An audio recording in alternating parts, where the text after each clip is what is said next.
മക്കളെ, ഇഷ്ടമായ ടീച്ചറാണ്.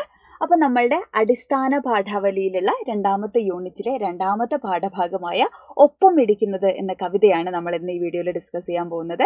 അപ്പോൾ ഒപ്പം ഇടിക്കുന്നത് എന്ന് പറയുന്നത് ഒരു കവിതയാണ് എന്ന് ടീച്ചർ പറഞ്ഞു അല്ലേ. അപ്പോൾ കവിതകളുടെ പ്രത്യേകത എന്താണ്? കവിതയിൽ നിന്ന് ഒരുപാട് ചോദ്യങ്ങൾ നമുക്ക് ചോദിക്കാൻ സാധ്യതയുണ്ട്. ചിലപ്പോൾ 4 വരിയുടെ ആശയമായിരിക്കാം, ആസ്വാദന കുറിപ്പായിരിക്കാം. അപ്പോഴൊക്കെ കവിത എന്ന് പറയുന്നത് അല്ലേ, അതിൻ്റെ ആശയം നമ്മൾ പഠിച്ചിരിക്കേണ്ടത് വളരെ പ്രാധാന്യമുള്ള ഒരു കാര്യമാണ്. മാത്രമല്ല ക്രിസ്മസ് എക്സാമിന് നമുക്ക് ചോദ്യങ്ങൾ ചോദിക്കാൻ സാധ്യതയുള്ള ഒരു പാഠഭാഗം കൂടെയാണ് അല്ലേ. എസ്സേ പോലെയുള്ള ചോദ്യങ്ങളൊക്കെ വരാൻ സാധ്യതയുള്ള ഒരു പാഠഭാഗം കൂടെയാണ് ഒപ്പം ഇടിക്കുന്നത് എന്ന് പറയുന്ന കവിത. അപ്പോൾ എന്തൊക്കെയാണ് ആ കവിതയുടെ പ്രത്യേകതകൾ, ആരാണ് എഴുതിയത് എന്നൊക്കെ നമുക്ക് നോക്കാം. അയ്യപ്പ പണിക്കർ എഴുതിയ കവിതയാണ്. അപ്പോൾ അദ്ദേഹത്തിന്റെ പകലുകൾ രാത്രികൾ എന്ന് പറയുന്ന കൃതിയിൽ നിന്നാണ് കേട്ടോ. എന്താണ്? പകലുകൾ രാത്രികൾ എന്ന കൃതിയിൽ നിന്നുമാണ് ഈ ഒരു കവിത എടുത്തിരിക്കുന്നത്. ഒപ്പം ഇടിക്കുന്നത് എന്ന് പറയുന്ന കവിത എടുത്തിരിക്കുന്നത്.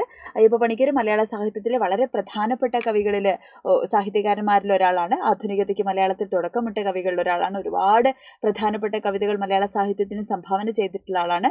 അധ്യാപകനാണ്, വിമർശകനാണ്.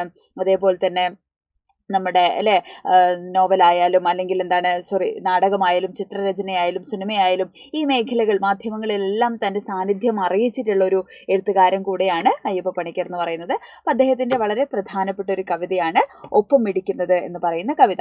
അപ്പോൾ ഇതിൽ ഹൃദയം അല്ലേ, നിങ്ങൾ ഈ ചിത്രത്തിലെ ടെക്സ്റ്റ് ബുക്കിൽ നിങ്ങൾ കണ്ടിട്ടുണ്ടാവും അല്ലേ. ഒരു ഹൃദയത്തെക്കുറിച്ചാണ് അല്ലേ. നമ്മുടെ ഉള്ളിൽ മിടിച്ചുകൊണ്ടിരിക്കുന്ന എന്താണ്? ഹൃദയമാണ്. എൻ്റെയും നിങ്ങളുടെയൊക്കെ ഉള്ളിൽ അല്ലെ ഇങ്ങനെ മിടിച്ചുകൊണ്ടിരിക്കുന്ന എന്താണ്? ഹൃദയമാണ് അല്ലേ. ഹൃദയം എന്ന് പറയുമ്പോൾ നമ്മുടെ ജീവിതത്തിന്റെ, ജീവന്റെ ഒക്കെ എന്താണ് അടിസ്ഥാനം, അല്ലെങ്കിൽ അതിനൊക്കെ നിലനിർത്തുന്നതിൽ വളരെയധികം പ്രാധാന്യമുള്ള ഒരു അവയവമാണ് എന്ത്? ഹൃദയം എന്ന് പറയുന്നത്. അപ്പോൾ ആ ഹൃദയത്തിന്റെ പ്രാധാന്യത്തെക്കുറിച്ച് നമുക്കറിയാം. നമ്മളുടെ ഈ യൂണിറ്റിൽ, നമ്മൾ സെക്കൻഡ് യൂണിറ്റിൽ പഠിച്ചുകൊണ്ടിരുന്ന എന്തിനെ കുറിച്ചാണ്? നമ്മൾ ആരോഗ്യത്തെക്കുറിച്ചാണ്. ഏതൊക്കെ രീതിയിൽ നമ്മൾ അല്ലെ പുതിയ കാലത്തെ ജീവിതശൈലി എന്ത് ചെയ്തിരിക്കുന്നു, പലതരത്തിലുള്ള രോഗങ്ങളിലേക്ക് വരുന്നതിനെ കുറിച്ചും അല്ലെ മാറുന്ന ഭക്ഷണ രീതികളെ കുറിച്ചൊക്കെ നമ്മൾ ഓൾറെഡി ആദ്യത്തെ പാഠഭാഗത്തിലും നമ്മുടെ യൂണിറ്റിന്റെ പ്രവേശകത്തിലൊക്കെ നമ്മൾ പഠിച്ചു കഴിഞ്ഞു. അപ്പോൾ ഈ ഒരു യൂണിറ്റിന്റെ ആ ഒരു സ്വഭാവത്തെ കൂടെ മുൻനിർത്തിക്കൊണ്ട് തന്നെയാണ് അല്ലെ ഈ ഒരു പാഠഭാഗം എന്ത് അടിസ്ഥാനത്തിലാണ്? ആരോഗ്യത്തെക്കുറിച്ച്, അല്ലെങ്കിൽ നമ്മളുടെ എന്താണ് പുതിയ കാലത്തെ അല്ലെ ഭക്ഷണ രീതിയെയും നമ്മുടെ ശരീരത്തെ ശ്രദ്ധിക്കേണ്ടതിന്റെ പ്രാധാന്യത്തെക്കുറിച്ചും ഒക്കെയാണ് എന്ത് ചെയ്യുന്നത് ഈ ഒരു കവിതയും നമ്മളെ ഓർമ്മപ്പെടുത്തുന്നത്. അല്ലെങ്കിൽ ദുശീലത്തിലൂടെ അല്ലെ പല രീതിയിലൂടെ അവനവന്റെ ശരീരത്തെ, ജീവിതത്തെ ജീവിതത്തിന് വെല്ലുവിളിയായി തീരുന്ന ചില മനുഷ്യരുടെ ചെയ്തികളെ അല്ലെ, അത്തരം ചെയ്തികളെ കുറിച്ചുള്ള ഒരു ഓർമ്മപ്പെടുത്തൽ കൂടെയാണ് ഈ ഒരു കവിത എന്ന് നമുക്ക് പറയാം. അപ്പൊ ഹൃദയം ആരോഗ്യകരമായിട്ടുള്ളൊരു ഹൃദയം ഇല്ലെങ്കിൽ എന്താണ്? നമ്മളൊക്കെ ജീവൻ അപകടത്തിലാണ് അല്ലെ. അപ്പോൾ ഒരു ഹൃദയം അല്ലെ, ഒരു ഉടമയും അയാളുടെ ഹൃദയവും തമ്മിലുള്ളൊരു സംഭാഷണത്തിന്റെ ശൈലിയിലാണ് ഈ ഒരു കവിത അല്ലെ അദ്ദേഹം എഴുതിയിരിക്കുന്നത്. അപ്പൊ നമുക്ക് ആ കവിതയൊന്ന് വായിച്ചു നോക്കാം. എന്താണ് ഈ കവിതയിൽ പറയുന്നതെന്ന് നമുക്കൊന്ന് നോക്കാം അല്ലെ. മടിച്ചു നിൽക്കയോ ഹൃദയമേ, നിന്റെ മിടിപ്പ് കൊണ്ട് നീ മടുത്തു പോകുകയോ? പറയൂ, നീ നിന്റെ പഴയ മാതിരി തുടുപ്പും തുഷ്ടിയും മറന്നു പോകുകയോ എന്നെന്ത് ചെയ്യാണ് ഉടമ ഹൃദയത്തോട് ചോദിക്കുകയാണ്. അപ്പോൾ ഹൃദയത്തിന് എന്താണ് വയ്യായിക വന്നു കഴിഞ്ഞാൽ അത് പല രീതിയിൽ അതിൻ്റെ സിംറ്റംസ്, ഇൻഡിക്കേഷൻസ് കാണിക്കില്ല. എന്തൊക്കെയായിരിക്കും? ചിലപ്പോൾ ചുമയുണ്ടാവാം, ശ്വാസതടസ്സം ഉണ്ടാവാം, നടക്കുമ്പോൾ കിതപ്പുണ്ടാവാം. അപ്പോൾ പ്രായമായിട്ടുള്ള ആളുകളൊക്കെ നമുക്കറിയാം, ഹൃദയവുമായി ബന്ധപ്പെട്ട അസുഖങ്ങളുള്ള ആളുകൾക്കൊക്കെ പല രീതിയിലുള്ള ഇത്തരത്തിലുള്ള കാര്യങ്ങൾ നമ്മൾ കാണാറുണ്ട് അല്ലേ. അപ്പോൾ അങ്ങനെ ഹൃദയത്തിന് എന്തെങ്കിലും വയ്യായിക വന്നു കഴിഞ്ഞാൽ അത് ചില ഇൻഡിക്കേഷൻസിലൂടെ എന്ത് ചെയ്യണം, അത് അറിയിക്കുകയാണ് അല്ലേ. അപ്പോൾ മേ ബി അദ്ദേഹത്തിന് എന്ത് ചെയ്യാം, ഈ അസ്വസ്ഥത വന്ന സമയത്ത് ഡോക്ടറെ കണ്ടിട്ടുണ്ടാവും അല്ലേ. അപ്പോൾ എന്തെങ്കിലും വേരിയേഷനൊക്കെ ECG കണ്ടതുകൊണ്ടായിരിക്കും അദ്ദേഹം എന്ത് ചെയ്യുന്നത്, മേ ബി ഹൃദയത്തോട് ചോദിക്കുകയാണ്, എന്താ അപ്പം എനിക്ക് പഴയ മാതിരി ഒരു ഉഷാറൊന്നും ഇല്ലല്ലോ, ഒരു തുടിപ്പും തുഷ്ടിയൊന്നും ഇല്ലല്ലോ അല്ലേ. നിനക്ക് എന്താ പറ്റിയത്? നിനക്ക് മടിയായോ? ഇങ്ങനെ കുറേ വർഷമായിട്ട് എന്ത് ചെയ്യാണ്, നീ എൻ്റെ ഉള്ളിൽ കിടന്ന് ഇങ്ങനെ തുടിച്ചുകൊണ്ടിരിക്കുകയല്ലേ, ഇങ്ങനെ തുടിച്ചെന്താണ് നീ മടുത്തു പോയോ? മടിച്ചു നിൽക്കയോ ഹൃദയമേ, നിന്റെ മിടിപ്പ് കൊണ്ട് അല്ലെ എല്ലാ കാലത്തും ഇങ്ങനെ മിടിച്ചുകൊണ്ടിരിക്കുകയാണ്. അപ്പോൾ എനിക്ക് മടുത്തു പോയോ എന്ന് ചോദിക്കുകയാണ്. പറയൂ, നീ പഴയ മാതിരി തുടിപ്പും തുഷ്ടിയും മറന്നു പോകുകയോ അല്ലേ, നീ പഴയ പോലെയുള്ള നിന്റെ ആ ഒരു തുടിപ്പും തുഷ്ടിയൊക്കെ നീ മറന്നുപോയോ ഹൃദയമേ എന്ന് ആര് ചോദിക്കുകയാണ്? നമ്മളുടെ ഉടമ അല്ലെ അദ്ദേഹത്തിന്റെ ഹൃദയത്തോട് ചോദിക്കുകയാണ് കേട്ടോ. അപ്പൊ ഹൃദയം എന്ത് ചെയ്യുന്നു? അതിന് മറുപടി പറയാണ് അല്ലെ. പറയുവാൻ അല്പം മടിയുണ്ട് അല്ലെ. ചേട്ടാ, എനിക്ക് ഇച്ചിരി പറയാനൊക്കെ മടിയുണ്ട് എന്ന് വെച്ചാൽ എനിക്ക് പറയാണ്ടിരിക്കാൻ പറ്റുമോ അല്ലെ.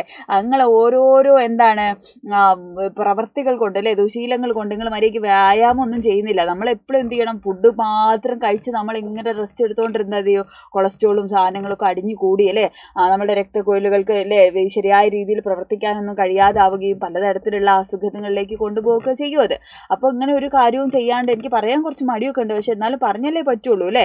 എന്താണ് പറയേണ്ട കാലം അടുത്തുപോയി അല്ലേ, പറയേണ്ട സമയമൊക്കെ അടുത്ത് കഴിഞ്ഞു സാർ എന്ന് വിളിക്കുകയാണ് കേട്ടോ. സാർ എന്നൊക്കെയാണ് ഹൃദയം ആരെ വിളിക്കുന്നത്, ഇതിൻ്റെ ഉടമേനെ വിളിക്കുന്നത്. വളരെ നാളായി മിടിക്കുന്നു ഞാൻ ഈ പഴയ കൂട്ടിലെ ഇണക്കിളി പോലെ. ഞാൻ കുറേ കാലമായി അല്ലേ പഴയ കൂട്, ചിലപ്പോൾ നെഞ്ചിൻ കൂടിനെ ആയിരിക്കും, അതിൻ്റെ ഉള്ളിലാണല്ലോ വളരെ സേഫായിട്ട് ഹൃദയം ഇരിക്കുന്നത്. അപ്പോൾ ഈ പഴയ കൂടിൻ്റെ ഉള്ളിൽ ഞാൻ കുറേ കാലമായിട്ട് ഇങ്ങനെ ഇണക്കിളിയെ പോലെ ഞാനിങ്ങനെ ഇടിച്ചുകൊണ്ടിരിക്കുകയാണ് അല്ലേ. അപ്പോൾ ഹൃദയത്തിൻ്റെ ആ ഒരു ആകൃതിയൊക്കെ നമ്മൾ സൂചിക്കുക അല്ലേ, ഊഹിക്കുക. അപ്പോൾ ആ ഇണക്കിളീനെ പോലെ എന്ത് ചെയ്യണോ, ഞാൻ കുറേ കാലം ഈ പഴയ കൂട്ടിൻ്റെ ഉള്ളിൽ കിടന്ന് ഇങ്ങനെ ഇടിച്ചുകൊണ്ടിരിക്കുകയാണ് അല്ലേ.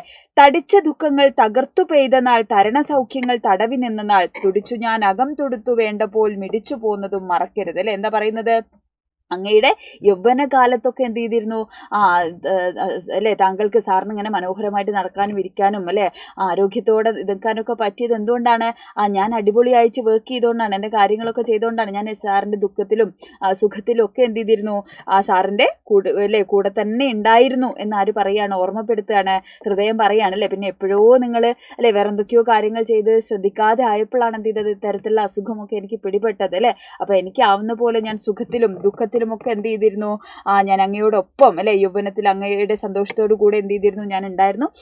അങ്ങ് ജീവിതം ആഘോഷിച്ചപ്പോഴും അല്ലെ ഒക്കെ എന്താണ്, ഞാൻ അങ്ങയുടെ കൂടെ തന്നെ ഉണ്ടായിരുന്നു എന്ന് എന്ത് ചെയ്യാണ്, ഹൃദയം ഓർമ്മിപ്പിക്കുകയാണ് കേട്ടോ. അപ്പോൾ വേണ്ടതുപോലെ എന്ത് ചെയ്തിരുന്നു, ഞാൻ മിടിച്ചു പോന്നിരുന്നു അങ്ങയുടെ ഉള്ളിൽ എന്ന് പറയാണേ.